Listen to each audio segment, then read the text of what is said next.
Добро, благодарам.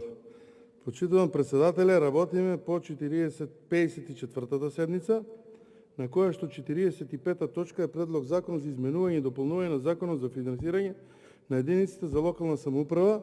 Тој закон е дојден до фаза на дискусија. Ние гледаме дека немаме предлагач тука на...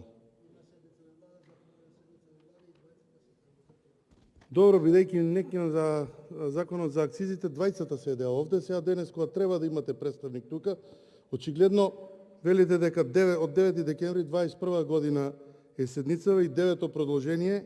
Ако продолжат вака представници на влада, кај што имаат обврска да идат на седница, да не идат на седница на собрание пред пленумот, кај што треба да се појават, не 9-то продолжение, 99-то продолжение ќе имате на оваа седница. Навистина не го разбирам тоа да свикуваме седница на собрание, продолжение, а да немаме обезбедено представници на влада.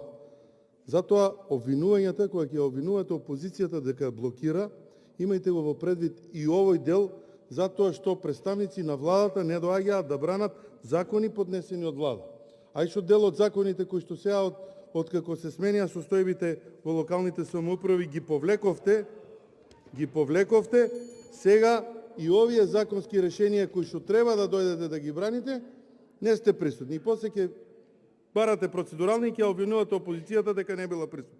Еве, опозицијата е присутна тука, меѓутоа представници на влада немат. Срамота не е образложението дека затворена седница на влада и треба да присуствуваат и министерот и заменикот. Кога е присутен министерот на влада, заменикот ќе дојде тука.